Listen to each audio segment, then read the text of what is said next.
If you look at the sort of horizon of Beijing and Washington's efforts on climate change, what you find is a commitment to do some grand things that President Xi Jinping and Obama have signed, but not the ability actually to easily deliver on them.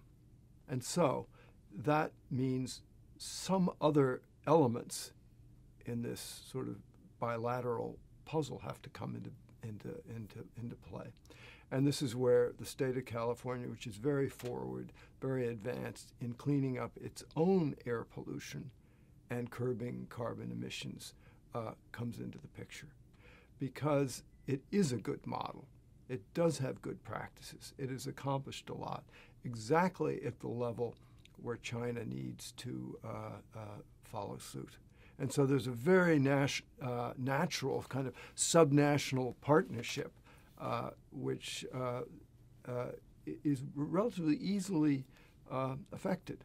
Why? Because a state or a city, they don't have to worry about the South China Sea, human rights, nuclear proliferation. So it's a much easier relationship at that level. And it actually then helps bring about the realization of the promise that the two presidents in their state-to-state relationship have promised.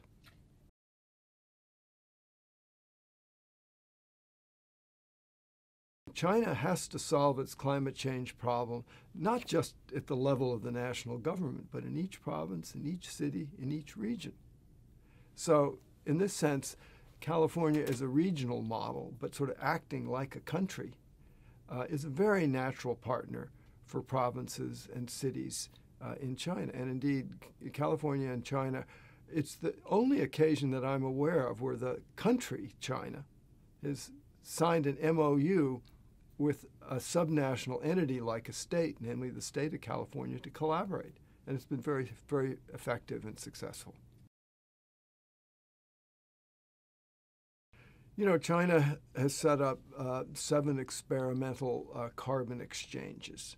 And here, California is a very interesting example. California used to have terrible pollution, air pollution in Los Angeles, and pretty severe pollution in San Francisco. And they've cleaned it up. China wants to know about this. How did you do it? And actually, in the process of cleaning up air pollution, you can also curb carbon emissions. So these things belong together, but they have to be done in a locality, in a concrete place, not just in abstractions that state leaders tend to loft.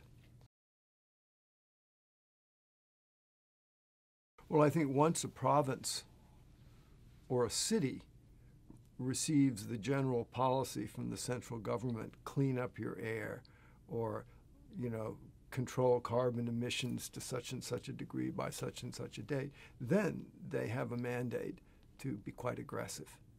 And these orders have in effect now been given by the central government.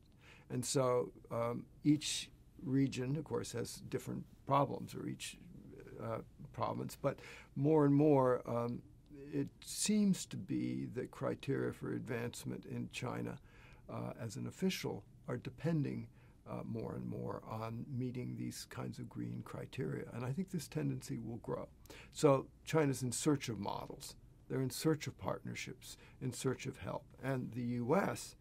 should be very happy to forge these relationships, because it is in China that you can move quickly, you can scale up experiments, and you can find solutions which may take 2 or 3 times longer to experiment with in this country. So there's a kind of a natural synergy that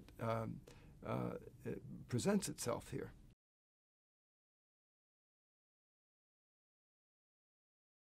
I think precisely because one can imagine that California's relationship with China in dealing with climate change is a model.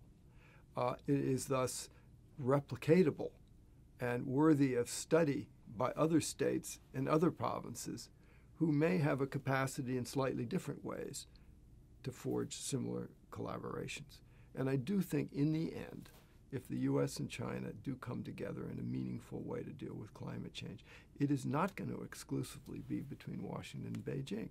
In fact, that may be the least important link, where it really will, the rubber will really meet the road, is with states and municipalities dealing directly, so that the solution ends up being something of a patchwork, a kind of a mosaic, rather than some great big grand design where the presidents wave a wand in Washington and Beijing and bring about a solution. I don't think it'll happen that way, but it can happen piece by piece by piece.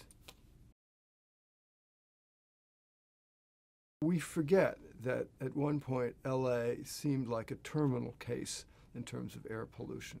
We forget that the London fog was not fog. It was coal being burned in particulate matter. We forget that even cities like New York used to have terrible pollution, and we cleaned them up.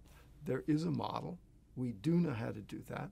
China will, I fully believe, clean up air pollution problems in their cities, which if you look at China Air Daily on our website, you will see a daily graph, photos in comparison of what each day looks like in each city, just in terms of its the density of the pollution. These problems can be solved, and it's a question of learning best practices and learning the experiences of places which have solved these problems.